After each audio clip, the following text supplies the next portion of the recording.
Master stroke में अगली खबर राम मंदिर की है। प्रधानमंत्री ने कल इंटरव्यू में कई स्ट्रोक्स खेले, लेकिन मास्टर स्ट्रोक था राम मंदिर पर उनका बयान। पीएम ने साफ साफ कहा कि राम मंदिर पर सुप्रीम कोर्ट के आदेश से पहले अध्यादेश नहीं लाया जाएगा, नो ऑर्डिनेंस। लेकिन 2019 के चुनाव से पहले उन्होंने ऐसा क्यों कहा? क्या उन्हें इस बात की फिक्र नहीं थी कि उनका कोर वोटर जो है वो नाराज हो जाएगा? आखिर राम मंदिर पर उनके बयान का मतलब क्या है? इसे जानने से पहले इस खबर की 5 हेडलाइंस जान लीजिए, और ये एंगल आपको कोई नहीं बताएगा, अब से कुछ देर में आपके सामने होगा। 5 बड़ी खबर।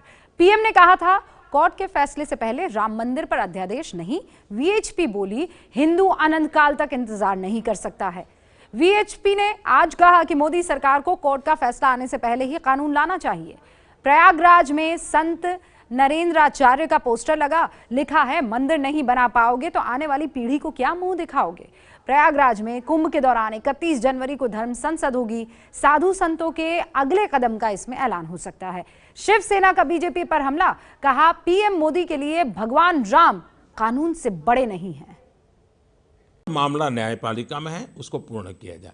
न्यायपालिका से आने के बाद सरकार की जिम्मेवारी जहां शुरू होती है, हम पूरी तरह प्रयास करने के लिए तैयार हैं।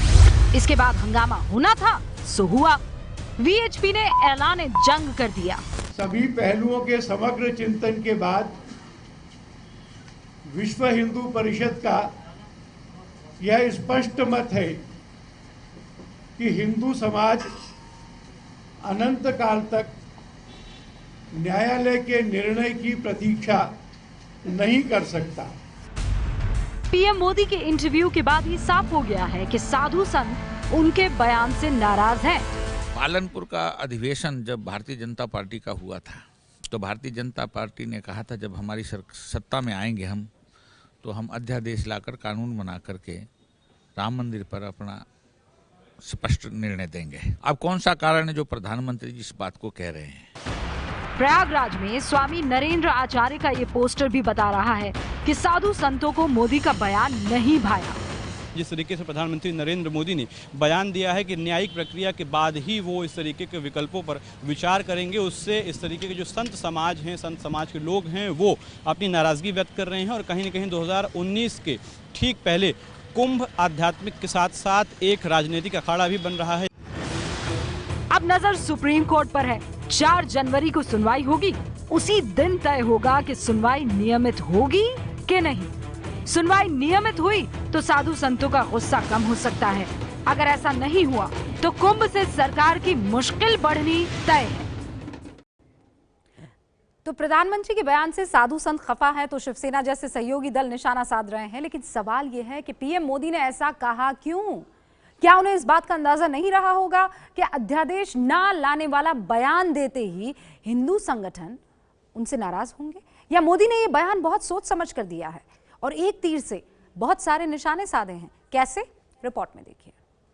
संविधान की मर्यादाओं में हम इसका समाधान करेंगे। मुझे लगता है अगर राम मंदिर नहीं बना सकते हम लोग सब आज मोदी जी के नेतृत्व में, तो हमको भी देश से माफी मांगनी पड़ेगी। ये बहुत चौंकाने वाला उनका बयान था और परिपूर्ण राजनीति से भरा बयान है। हमारे सामने रिजल्ट, हमारे सामने जनता का आक्रोश हमारे सामने है। भाजपा के लिए राम मंदिर राजनीतिक मुद्दा है, वोट पकड़ने का मुद्दा है, वोट भुनाने का मुद्दा है, आस्था का मुद्दा नहीं है। तो मंदिर अब तक क्यों नहीं बना? बट पर अध्यादेश किस लिए चाहिए इनको अध्यादेश? ये मुद्दा क्यों अब तक बना? अब तक तो मंदिर बनना चाहिए।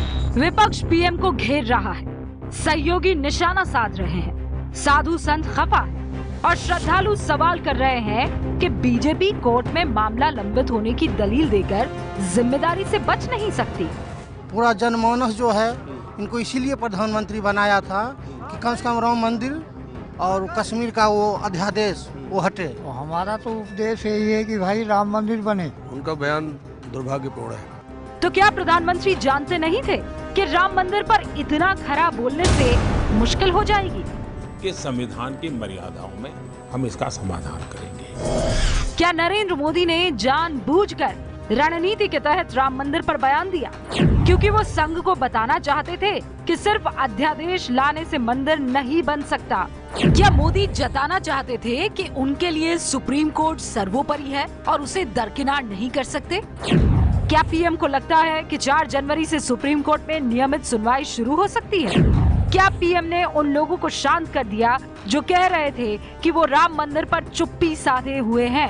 क्या पीएम बताना चाहते हैं कि उनके लिए किसान, गरीब, बेरोजगारी और अर्थव्यवस्था ही अहम मसला है? क्या प्रधानमंत्री देश से ये कहना चाहते हैं कि राम मंदिर पर फैसला भावनाओं के जरिए नहीं होगा? कोर्ट के अंदर कांग्रेस के वकील जो अड़ंगे डालते हैं वो बंद हो। 4 महीने बाद 2019 का लोकसभा चुनाव है। राम मंदिर के पीछे एक बड़ा वोट बैंक है। फिलहाल नरेंद्र मोदी ने अपना स्टैंड साफ कर दिया है, लेकिन इस स्टैंड के पीछे भी मोदी माइंड है। इससे तो इनकार नहीं किया जा सकता। इलाहाबाद हाईकोर्ट के फैसले के बाद से ही मामला सुप्रीम कोर्ट में है, यानी 2010 के बाद से ही। तो फिर 2014 के मैनिफेस्टो में बीजेपी ने राम का जिक्र क्यों किया, जब फैसला कोर्ट ही से होना था? तो मास्टर स्ट्रोक यही है कि राम नाम जपना, लेकिन मंदिर निर्माण बीजेपी के लिए सपना। ये है एबीपी न्यूज़, आपको रखे आगे।